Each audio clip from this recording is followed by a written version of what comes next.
नमस्कार। आज मैं डॉक्टर निशांत डेंगू पर अपनी चर्चा को जारी रखूंगा। आज हम बात करेंगे कि डेंगू की पहचान कैसे करें और इसका मैनेजमेंट कैसे करें। इसकी पहचान के लिए सबसे इम्पोर्टेंट टेस्ट है वो है NS1 एंटीजन टेस्ट, IgM और IgG, जो कि एलिसा के माध्यम से कराना ज़्यादा अच्छा रहता है, क्योंकि बहुत बार कार्ड वाले टेस्ट मिसलीडिंग रहते हैं, उनमें फॉल्स पॉजिटिव या फॉल्स नेगेटिव होने का चांसेस रहता है। इसलिए एलिसा बेस्ड IgM IgG कराना आवश्यक है। NS1 बहुत अच्छा टेस्ट है, ये पहले हफ्ते में ही पॉजिटिव होता है। अगर पहला दिन पेशेंट को बुखार है और सिम्टम्स आपके लग रहे हैं कि डेंगू का है, NS1 एंटीजन टेस्ट कराएं। नेगेटिव है, नेक्स्ट डे फिर से कराएं। जनरली ये पहले दिन के बाद से लेकर 7वें दिन तक NS1 फर्स्ट वीक में पॉजिटिव रहता है। पहले वीक के खत्म होते होते IgM जो टेस्ट है अगेंस्ट डेंगू एंटीजन वो पॉजिटिव होता है और फर्स्ट वीक के बाद IgG पॉजिटिव रहता है। यहाँ जान लेना ज़रूरी है कि अगर किसी पेशेंट का चौथे दिन NS1 पॉजिटिव है, IgM भी पॉजिटिव है और IgG भी पॉजिटिव है, तो ये खतरे का निशानी है। क्यों? क्योंकि वो सेकेंडरी डेंगू हो सकता है, क्योंकि IgG जनरली फर्स्ट वीक के बाद पॉजिटिव होता है और किसी पेशेंट में तीसरे चौथे दिन IgG पॉजिटिव है, यानी कि उसको पिछले बार डेंगू हुआ है और ये सेकेंडरी डेंगू है और सेकेंडरी डेंगू का कॉम्प्लिकेशन ज़्यादा होता है। ये ज़रूरी बात है। और IgM level generally first week में पॉजिटिव होता है और IgG फर्स्ट वीक के बाद से 10वें दिन के बाद से पॉजिटिव होना ज़्यादा चालू होता है। तो ये इंपॉर्टेंट टेस्ट है।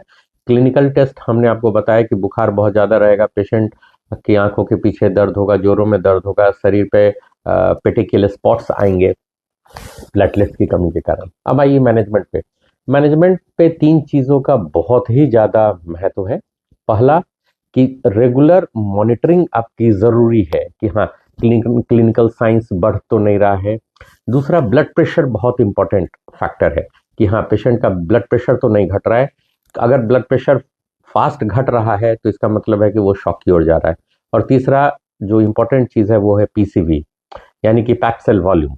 अगर कहीं से भी कैपिलरी लीकेज होगा तो ब्लड और ब्लड के कंपोनेंट खून की नली से निकल के बाहर आएंगे और उसके बाद PCV का लेवल हाई हो जाएगा, पैक्ड सेल वॉल्यूम जो है उसका लेवल हाई हो जाएगा। तो ये 3 चीज़ की मॉनिटरिंग डेली करनी है। कभी कभी तो हम लोग कहते हैं हर 4-4 घंटे पे आप मॉनिटरिंग करिए कि क्लिनिकल साइंस ब्लड प्रेशर गिर तो नहीं रहा है। मैनेजमेंट में आप इसको कैटेगराइज करें कि सिंपल फीवर है या डेंगू विथ वार्निंग साइंस है या डेंगू विथ शॉक है। अगर सिंपल डेंगू फीवर है कोई घबराना नहीं है, कोई भी पेन किलर आपको नहीं देनी है। बदन में दर्द है, नो पेन किलर, कोई एस्पिरिन नहीं, कोई एनसेट्स नहीं, सिर्फ और सिर्फ पैरासीटामोल और प्लेंटी ऑफ ओरल फ्लूइड्स देनी है। ORS देना है, रिहाइड्रेशन सॉल्यूशन देना है और सिंपल पैरासीटामोल देना है। कोई एंटीबायोटिक भी नहीं देनी है, क्योंकि वो आपके नॉर्मल सेल्स को भी मारेगा। डेंगू विथ वार्निंग साइंस में क्या क्या देखना है? डेंगू वार्निंग साइन में क्या क्या आएगा? अगर पेट में पेशेंट को दर्द है, अगर उसको कहीं से भी ब्लीडिंग हो रही है, पैखाने के रास्ते से खून आ रहा है या लीवर बढ़ा हुआ है, पेट में ज़्यादा दर्द हो रहा है। इसके अलावा अगर पेशेंट अनकंफर्टेबल है, पेशेंट बेचैनी ज़्यादा हो रही है, रेस्टलेसनेस ज़्यादा है, दिल की धड़कन बहुत बढ़ी हुई है, उसको अंदर से डर लग रहा है या लगातार उल्टी हो रहा है, तो ये वार्निंग साइन है। इस केस में पेशेंट को तुरंत एडमिट करना है। तुरंत RL फर्स्ट घंटे में RL फ्लूइड चढ़ानी है। कितना चढ़ाना है? आपको 7 ml पर kg के हिसाब से पहले घंटे में चढ़ाना है। उसके बाद से भी इंप्रूवमेंट नहीं आए तो 10 करना है। उसके बाद भी इंप्रूवमेंट नहीं आए तो थर्ड आवर में 15 ml पर kg के हिसाब से 1 घंटे में चढ़ानी है। क्या क्या चीज़ मॉनिटर करते रहना है? ब्लड प्रेशर बहुत अच्छे से मॉनिटर करना है, PCV मॉनिटर करना है, प्लेटलेट्स देखते रहना है कि कैपिलरी लीकेज ज़्यादा तो नहीं है, PCV हाई तो नहीं हो रहा है। अगर पेशेंट ठीक होता जा रहा है तो उसको उसी अनुसार घटाना है। 7 से फिर 5 करना है, 5 से फिर 3 करना है, 24 घंटे तक मॉनिटर करना है। 1 से 2 दिन में फिर उसको विड्रॉ कर लेना है। डिस्चार्ज के पहले ये सारी पैरामीटर्स नॉर्मल होनी चाहिए। तीसरा जो सबसे कॉम्प्लिकेटेड है वो है डेंगू विथ शॉक। इसी में डेथ होती है। डेंगू में डेथ का कारण शॉक है और इसमें कैसे आइडेंटिफाई करेंगे? ब्लड प्रेशर एकदम कम रहेगा या रिकॉर्ड ही नहीं हो पाएगा, पेशेंट एकदम ठंडा पड़ जाएगा और पेशेंट का कोई रिस्पांस नहीं मिलेगा, उस केस में तुरंत एडमिट करना है। लीवर एंजाइम्स अगर आप देखेंगे तो SGPT SGOT 1000 के ऊपर पहुंचा हुआ रहेगा।